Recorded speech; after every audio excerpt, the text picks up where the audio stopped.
Sekiro is a game made by From Software Games, and it quickly became one of my favorite games of all time. It's a game that has one of the best combat systems that I've ever played in my life, and at the same time, it has a really compelling story. One that is easy to follow, but at the same time can get really complex if you want to understand its lore and world building. What can we expect from Software exactly when it comes to this franchise? I want to make clear that everything that I'm about to say is pure speculation, and this is just my overall opinion on what we might potentially see for the future of Sekiro. I think the first thing that a lot of people might think of is we might get either a sequel or a prequel to this game. By the way, I'm going to spoil certain aspects of Sekiro, especially the ending, so if you haven't played Sekiro, move away right now. But, in terms of a prequel, I find this very unlikely, unfortunately. I think the only two main thoughts that I had when it comes to a potential prequel would be potentially the foundation of the Ashina clan, where we could play as Ishin Ashina or maybe some other character, unknown character, that would follow the events of the foundation of the Ashina clan potentially. Another one is Tomoe Gozen. We know that Tomoe is a very predominant figure in Japanese history, I believe, and the game is the mentor for Genichiro Ashina,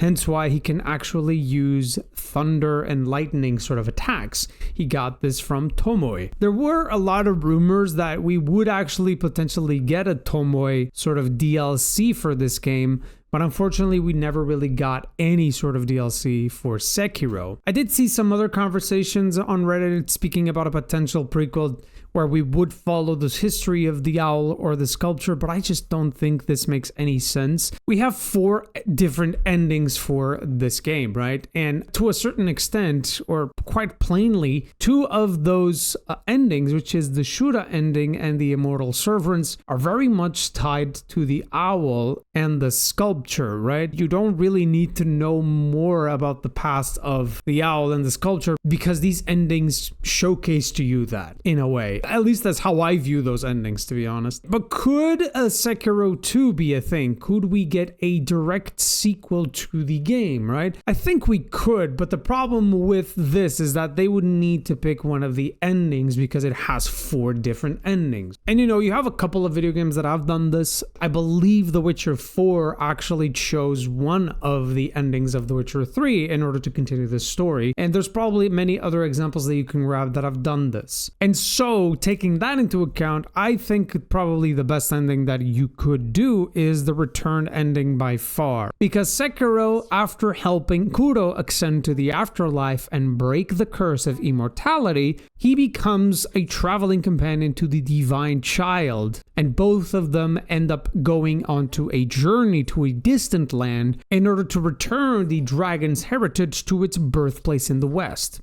That would be awesome to see, right? That is a beautiful story to accompany and check what the resolution of that was. But knowing From Software, I just don't believe that we are going to get a sequel or a prequel to Sekiro. I think the most likely scenario is that we are going to get something familiar yet new. At least according to GameStop, Sekiro's Shadows Die Twice originally started as a Tenchu game. Talking to community manager Yasuhiro Kitao, he revealed that when we originally set out to create something different from Dark Souls and our previous titles, we thought it would be interesting to make a Japanese-themed game. So from that, we started going in the direction of the shinobi and the ninja, and of course, Tenchu was an IP with that history. That was the original impetus for this project. And you can actually see, when you compare Tenchu to Sekiro, you can see that there was definitely a lot of inspiration from Tenchu being put into Sekiro. I don't believe we are going back to Tenchu, unfortunately. I think what's the most likely scenario is that just like Tenchu was a massive inspiration to Sekiro, we are going to get something that is very inspired by both of these games. Something new. And to be fair, this is a map made by James Murdoch, who is a Scottish historian that lived in the 19th and 20th century, I believe, and he made this map of feudal Japan. And as you can see, the Ashina region, at least during this era, is actually rather small. It obviously impacted most likely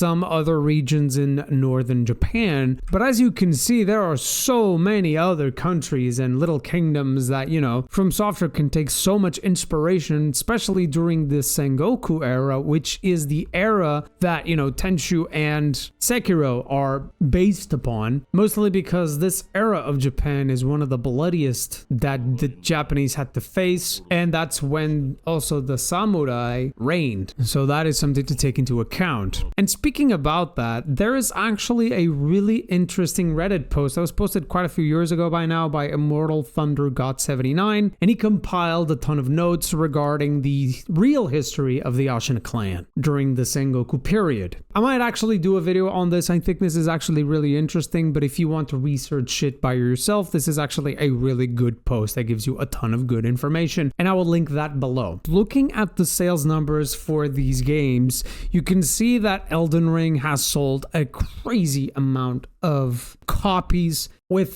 the base game and the DLC almost equating to 30 million, and it will most likely reach that value. The Dark Souls trilogy also has reached 35 million copies, and you know, Elden Ring is a spiritual successor to the Dark Souls series, which kind of gives that extra weight of how important Dark Souls is. Bloodborne is a PlayStation 4 exclusive that has almost reached 8 million copies. If it actually released to the PC and honestly even the Xbox at the time, I wonder how much the sales numbers would be right now, because it would be way bigger. Sekiro, on the other hand, sold pretty well also. I mean, we're talking about 10 million copies. This is a very good number. I wonder how From Software is looking at this number when compared to all of these three. Unfortunately, it might think this is better than this, right? In terms of sales numbers. I'm kind of afraid that they might look at these numbers and think, what is the main difference or one of the biggest difference when it comes to these games, right?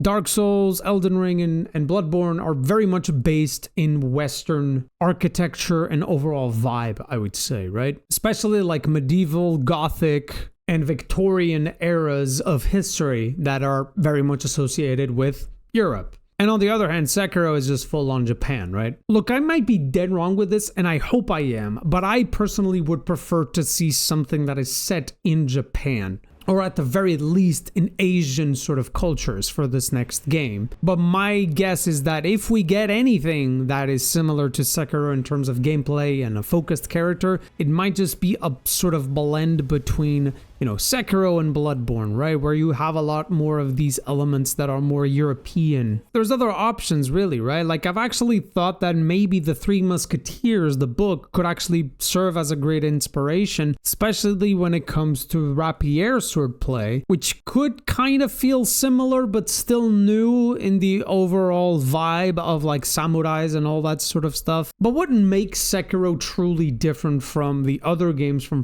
Software? I mean, sure, I've talked about the gameplay and the combat and the overall story that is really interesting, but how does it deviate, right, from the other games? Well, first off, no RPG elements. That means that we have a focused protagonist, which means that you have a much more tailored experience, especially when it comes to story and even combat. The posture system is definitely the one thing that people think a lot about when it comes to the overall combat, and that's what makes this game so different. Stealth is actually a big element in this game, and that we just don't really see that being explored by other From Software games. And honestly, especially these days, the stealth genre is kind of dead. There are a couple of video games that are coming out, like Project TH or the new Splinter Cell, that are tackling again the stealth genre, but it's been kind of dead, to be honest. But I think the one thing that Sekiro does really well is this sense of a 1v1 human combat. Obviously, Elden Ring and other games also have this. Sekiro just makes it feel a lot more personal because it's tied into a story that is easy to follow. And so fights against Emma or the Owl or Genichiro or even Ishin feel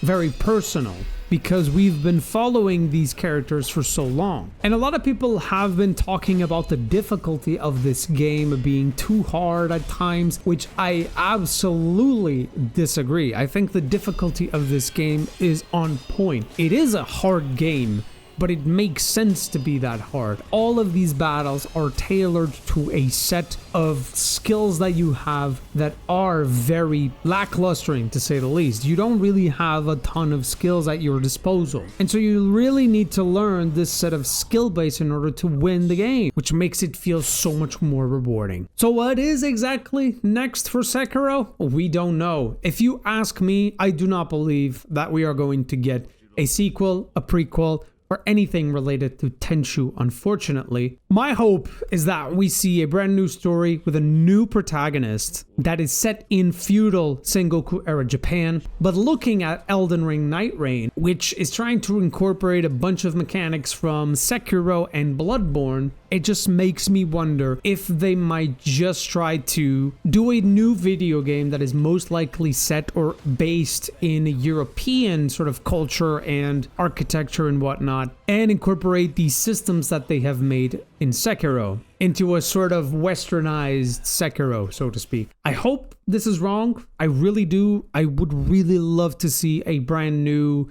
Japanese video game. Who knows, man? Sales numbers dictate a lot of the direction that they take, even when it comes to new projects.